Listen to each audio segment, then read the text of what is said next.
AM 8시 30분 직장인의 출근. 매일 울면서 출근하는 직장인 A씨. 혹시 월요병? 정신건강의학과 전문의 이의석. 출근할 생각을 하면 가슴이 답답해요. 즐거운 주말을 보내고 일요일 밤이 되자 막연한 걱정과 불안이 밀려온다. 회의 시간에 나를 혼내던 상사의 얼굴이 떠오르니 아무것도 하기 싫어진다. 혹시 아침이면 몸이 무거워 일어나기 힘들고 밤에는 내일이 안 왔으면 좋겠다고 생각한 적이 있는가?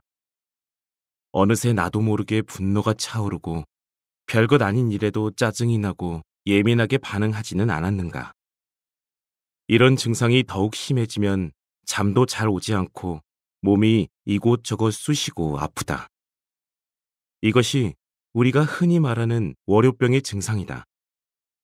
과연 월요병은 실제로 있는 질환일까?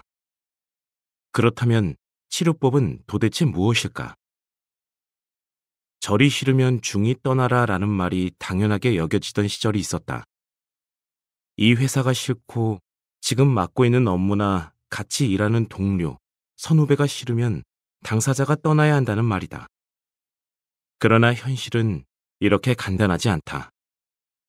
업무가 힘들어도 해내야 하고 싫은 사람들도 매일 부딪히고 만나야 한다.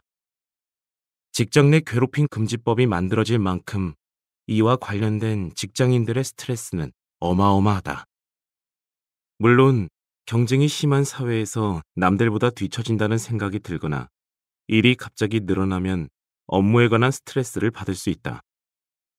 그런데 사실 직장에서 받는 가장 큰 스트레스는 인간관계에서 비롯될 때가 많다. 월요병. 먼저 내 마음부터 돌아보기. 정신적으로 건강한 상태에서는 누군가에게 쓴소리를 듣더라도 농담처럼 웃고 넘길 수 있지만 마음의 여유가 없을 때는 별일 아닌 일에도 크게 상처를 입고 놀라기 마련이다. 이런 상황이 여러 차례 반복되면 자라보고 놀란 가슴 소뚜껑 보고 놀란다는 속담처럼 조금만 비슷한 일이 일어나도 놀라고 점점 스트레스가 쌓여 나중에는 회사 전체가 불안과 혐오의 대상이 된다. 당연히 이런 상태일 때는 일에 집중하기 힘드니 실수도 잦아지고 지각을 자주 하거나 출근 자체를 기피하게 되는 것이다. 세밀하고 복잡한 인간관계 스트레스는 어떻게 해결해야 할까? 이럴 때는 먼저 내 마음을 살펴볼 필요가 있다. 내가 처음에 두려워했던 것이 정확히 무엇인지, 내 사고가 점차 왜곡되지는 않았는지 살펴보아야 한다.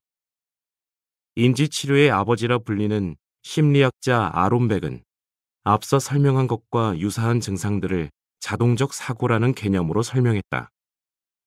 자동적 사고란 어떤 기억이나 자극에서 나온 주관적 생각 때문에 자동적으로 특정한 정서적 반응이나 행동을 보이는 것이다. 백은 자신이 면담하던 사람들을 통해 자동적 사고의 발전 과정을 정리했다.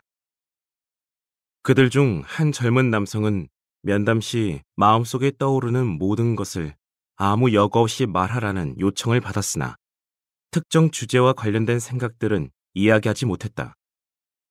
이를 이상하게 여긴 백은 환자들의 과거력부터 가족과의 관계 등 모든 자료를 되짚어 보았고 결국 심리적 문제의 본질을 이해하려면 이들이 하는 특정한 생각의 유형을 파악하는 것이 중요하다고 판단하게 됐다. 하루는 그 내담자가 백에게 화를 낸 후 자책하면서 이렇게 말했다. 내가 이런 말을 해서는 안 되는데 비난하는 것은 잘못이야.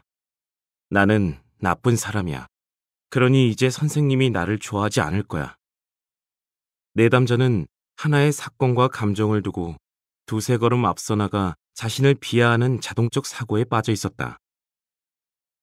이처럼 자동적 사고는 과거의 경험에서 학습된 생각과 감정으로 아직 일어나지도 않은 일을 미리 걱정하며 불안해하고 우울감에 빠지도록 만든다.